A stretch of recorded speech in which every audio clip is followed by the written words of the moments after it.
y efectivamente que sus tiros den el blanco. Entonces había muchas apuestas en ese sentido. También había un interés inusitado por conocer la cantidad de tiros que podía disparar una ametralladora. 150, 200 tiros. El ideal era llegar a 500 tiros por minuto. Una cosa de loco. Y además el tema era que la ametralladora no golpeara hacia atrás, no se retractase, sino que efectivamente pudiera disparar y no causara daño a quien estaba disparando.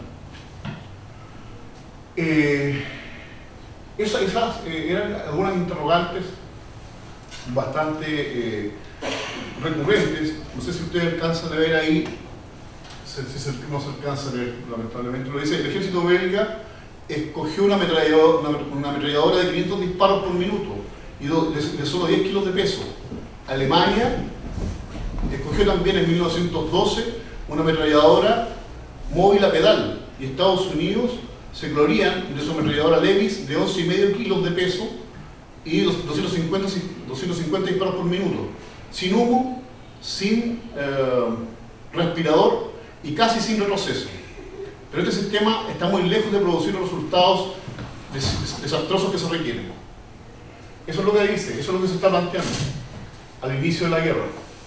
Es decir, y es contradictorio porque por un lado hay todo un discurso pacifista en contra de la guerra, pero por otro lado hay una ambición, un deseo de ver cómo la tecnología, cómo la ciencia quiere entrar en combate y quieren ver la efectividad de esas armas. Lo mismo pasa con los aeroplanos, lo mismo pasa con los submarinos.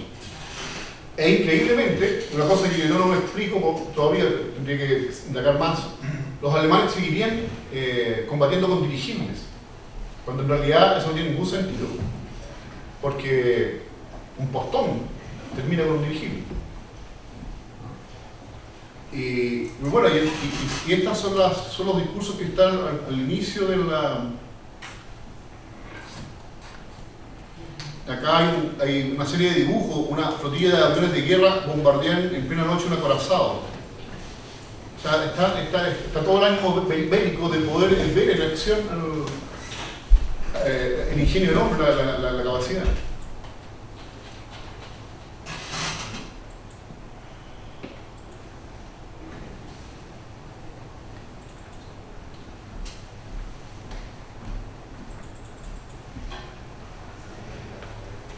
Acá está un poco lo que les estaba contando.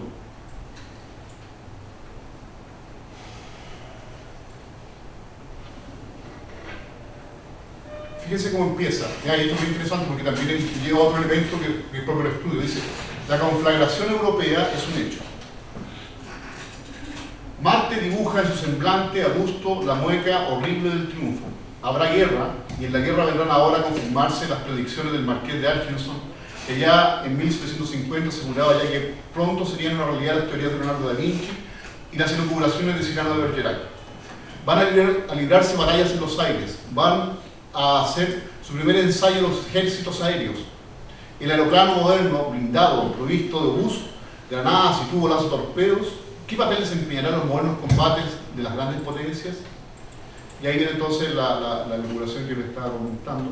Dice, un inconveniente gravísimo surge desde luego, cuya solución se presenta difícil, la cuestión del blanco.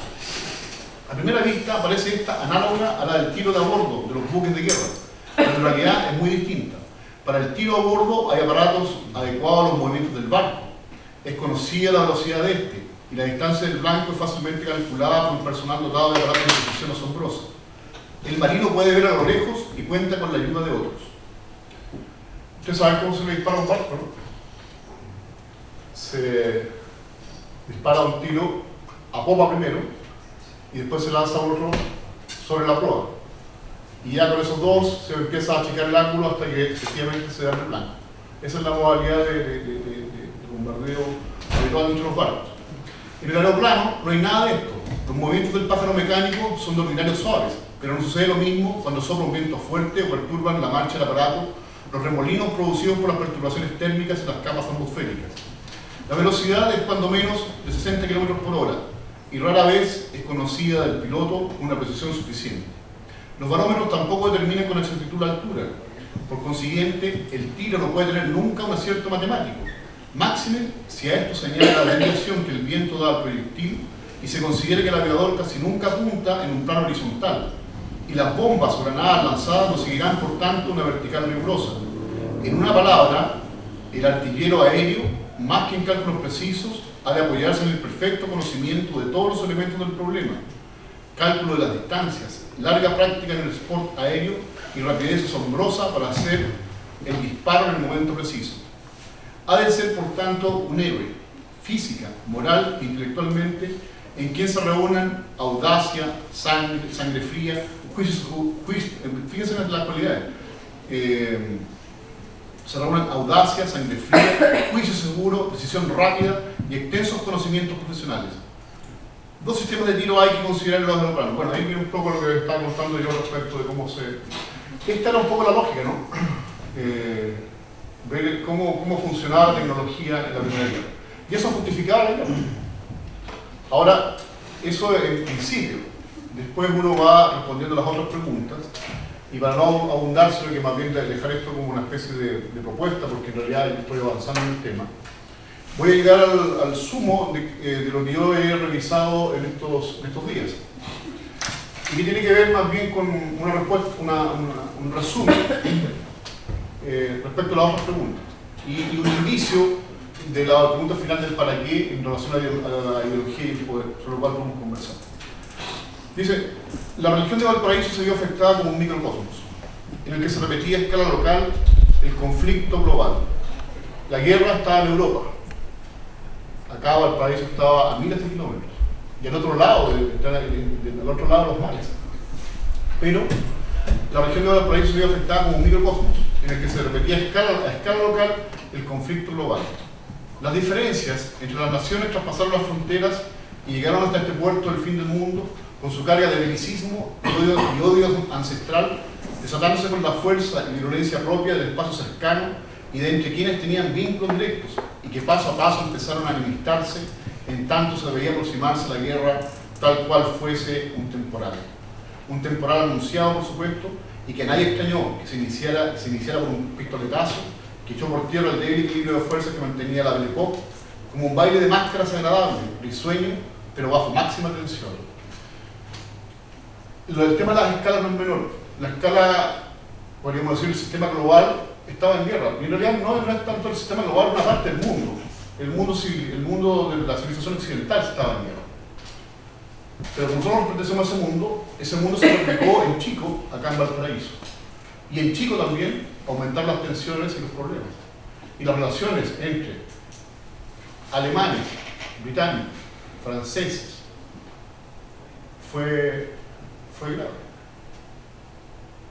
Era gente que se conocía, que realmente compartía la calle, que se encontraba en los negocios, y de un momento a otro se vieron como enemigos. Y además comprometidos con el tema. Los odios se replicaron en Valparaíso como fuerza letal, y ambos bandos, las distintas nacionalidades, competían por suministrar pertrechos y sobre todo información, ya sea a la Triple Alianza o a la Entente. Recuerden que en esa época acá se produjo la batalla de Coronel, con pérdida para los barcos alemanes. Jóvenes entusiastas, imbuidos del romanticismo de la época, eso es lo que me habría gustado mostrar, a ver si está por acá. Porque ustedes saben que, no sé si lo saben o no, pero hay huellas todavía de la guerra acá en Valparaíso, sí, aquí está. Bueno, esta es una placa que está en el ex colegio alemán, ahora se llama Colegio Mar Abierto, y allí está entonces está la nómina de aquellos jóvenes del colegio alemán que fueron a combatir en la Primera Guerra Mundial.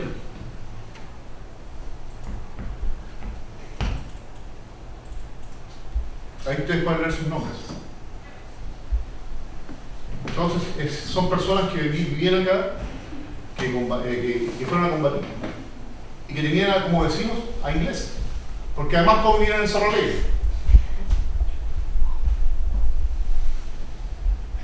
Entonces ahí uno puede entender de repente los problemas que hay de aculturación o de asimilación, ¿no? Porque hay conflictos que están latentes. Y si uno va de repente con este mismo tema a las colectividades alemanas o a la colectividad inglesa, todavía hay mucho silencio. Porque los dolores están vivos. Porque se trata de abuelos, de bisabuelos, cuyas familias han proyectado en el tiempo, pero que siguen estando ahí. Bueno, ahí ustedes pueden ver sus nombres. La otra foto que corresponde a los ingleses también está. ¿Alguien sabe dónde está? Sí, en la iglesia militar. Y además está en el Banco de Londres, porque fue el Banco de Londres. Ahí está la Y tenemos una foto muy buena de eso, se las puedo mostrar. Porque parece justo ahora está la imagen de la nómina y al lado está las tasas de interés del Banco Santander. Entonces, el conflicto, como digo, afectó a un microcosmos, pero un microcosmos con bastante dolor, con bastante dureza. Yo he escuchado algunos relatos de torturas, he escuchado relatos de agobio por temas económicos, porque hubo escasez de alimentos y se revendía y había mercado negro. Entonces, y había sospecha, mucha sospecha. Entonces, un joven entusiasta, imbuido del romanticismo de la época, se pensaba que la vida, no sé, porque iban a seguir viviendo después de la guerra, y de la noción nacionalista circulante. Estábamos toda la época del nacionalismo, ¿no? la defensa de la patria, de la raza, del pueblo. No dudaron entonces en enrolarse en distintas ciudades del mundo y saltar a los frentes de guerra en Europa para combatir por sus antepasados, por su cultura y su estirpe. Así lo reflejan distintos films también que se han hecho sobre la época, en especial Sin novedad en el frente, basada en la obra de Erich Maria Remarque, el gran escritor, combatiente y pacifista, que plasmó en esta película una verdadera oda a la no violencia, reconociendo el sinsentido de la guerra. Este film pudimos verlo los chilenos varias veces en la época de los 70 y los 80, como esas películas archirrepetidas de Semana Santa y de distintas partes. Sería interesante averiguar por qué la sacan de cartelera y por qué no se da ahora. Si es una película que sigue cautivando y que tiene la misma fuerza de entonces. ¿Sí?